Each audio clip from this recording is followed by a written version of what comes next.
മറ്റൊരു പ്രധാനപ്പെട്ട വാർത്തയിലേക്ക്. ചോറ്റാനിക്കരയിൽ ആൺ സുഹൃത്തിന്റെ മർദ്ദനമേറ്റ് പെൺകുട്ടി കൊല്ലപ്പെട്ട സംഭവത്തിൽ പ്രതിക്കെതിരെ കൊലക്കുറ്റം ചുമത്തില്ല.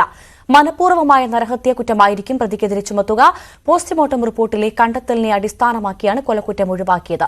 കഴുത്തിലിട്ട കുരുക്കാണ് മസ്തിഷ്ക മരണത്തിന് കാരണമെന്നാണ് പോസ്റ്റ്മോർട്ടത്തിലെ കണ്ടെത്തൽ. ഡാനി പോൾ ഉടൻ തന്നെ ചേരുമെന്നുള്ള പ്രതീക്ഷയിലാണ്. എന്തായാലും ഇത് നമ്മൾ നേരത്തെ തന്നെ വലിയ പ്രതീക്ഷയിലായിരുന്നു. ഈ പ്രതിക്കെതിരെ കൊലക്കുറ്റം ചുമത്തും എന്നുള്ള പ്രതീക്ഷയുണ്ടായിരുന്നു. പക്ഷേ ഇപ്പോഴിതാ പ്രതിക്ക് കൊലക്കുറ്റം ചുമത്തില്ല എന്നുള്ള വിവരമാണ് ഇപ്പോൾ ഏറ്റവും പുതുതായി പുറത്തു വരുന്നത്. അതിൽ പ്രധാനം പോസ്റ്റ്മോർട്ടം റിപ്പോർട്ടിലെ റിപ്പോർട്ടുകളാണ് അതിന് കൊലക്കുറ്റം ചുമത്തില്ല എന്നതിലേക്ക് എത്തിച്ചതെന്നാണ് മനസ്സിലാക്കുന്നത്. മനഃപൂർവ്വമായ നരഹത്യ കുറ്റമായിരിക്കും പ്രതിക്കെതിരെ ചുമത്തുക. ഡാനി പോൾ ചേരുന്നു കൂടുതൽ വിവരങ്ങളുമായി. ഡാനി, പ്രതിക്കെതിരെ കൊലക്കുറ്റം ചുമത്തും എന്നായിരുന്നു നേരത്തെ അടക്കം വന്ന റിപ്പോർട്ടുകൾ. പക്ഷേ ഇപ്പോഴിതാ മനഃപൂർവ്വമുള്ള നരഹത്യ, ആ തരത്തിലുള്ള കുറ്റമാണ് ചുമത്തുക, അല്ലേ?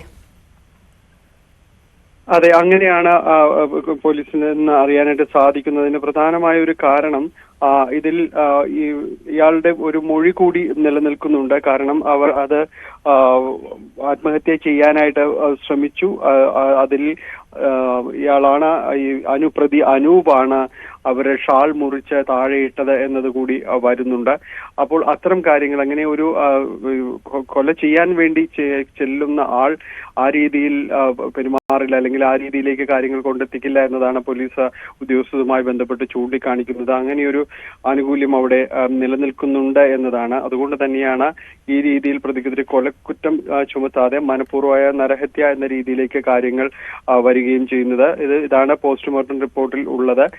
അതിന്റെ ഒരു അടിസ്ഥാനത്തിലാണ് ഈ രീതിയിലേക്ക് കാര്യങ്ങൾ മാറുന്നത്.